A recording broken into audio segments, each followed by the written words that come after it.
Oxfam की एक report आई है जो राहुल गांधी जी की उस बात पर मुहर लगाती है जहां पर वो ये कहते हैं कि देश के संसाधन और देश की दौलत कुछ ही लोगों ने अपने कब्जे में कर ली है।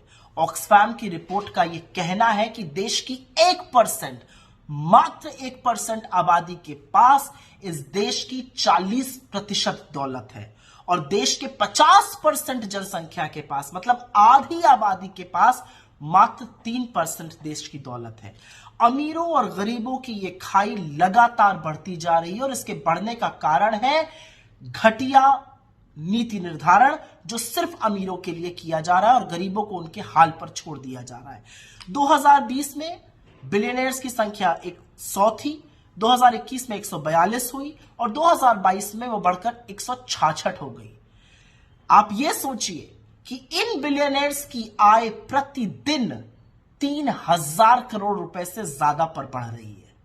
इनकी आय तो इतनी है कि अगर 10 सबसे अमीर आदमियों की आय पर 5% टैक्स भी लगा दिया जाए तो सारे बच्चे वापस स्कूल जा सकते हैं। गौतम अडानी जी के लाभ पर, प्रॉफिट पर 2017 से 2021 में जो हुआ, अगर उस पर टैक्स लगा दिया जाए तो 50 लाख प्राइमरी टीचर्स को नौकरी दी जा सकती है और देश के 100 अमीर आदमियों की वेल्थ आज इतनी हो गई है कि वो देश का बजट 18 महीने तक चला सकते हैं।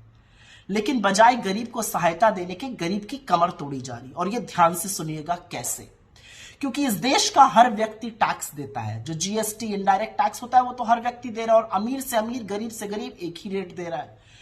जीएसटी के कुल कलेक्शन का 64%, 64% पैसा 50% आबादी से आता है जिनके पास मात्र 3% वेल्थ है। मतलब अगर जीएसटी 100 रुपए कलेक्ट करता है तो 64 रुपए देश के सबसे गरीब 50% आबादी से आता है और सबसे अमीर 10% मात्र 3% का कंट्रीब्यूशन करता है। स्थिति तो और भी भयावह हो जाती है जब आप औरतों को देखते हैं। आज औरतों की स्थिति इतनी दयनीय है कि जो काम पुरुष करके 1 रुपए कमाते हैं, औरत 63 पैसे कमा रही है। दलित उसी काम के 55 पैसे कमा रहे हैं। गांव ग्रामीण क्षेत्रों में तो जो शहर की आमदनी है उसकी वो आधी कमा रहे हैं।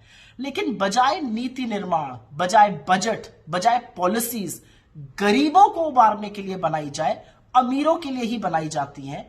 और यह शायद इस बात से प्रतिबिंबित होता है कि 23 करोड़ लोग आज इस देश में भुखमरी का और गरीबी का शिकार हैं। मुझे नहीं पता कि मोदी सरकार को और क्या आंकड़े चाहिए और कब तक ये मुगालते में रहेंगे, लेकिन हिंदुस्तान जैसे यंग देश में गरीबी और अमीरी के बीच का बढ़ता फासला एक टिकिंग बॉम्ब है और सरकार को इसका संज्ञान तो लेना ही पड़ेगा।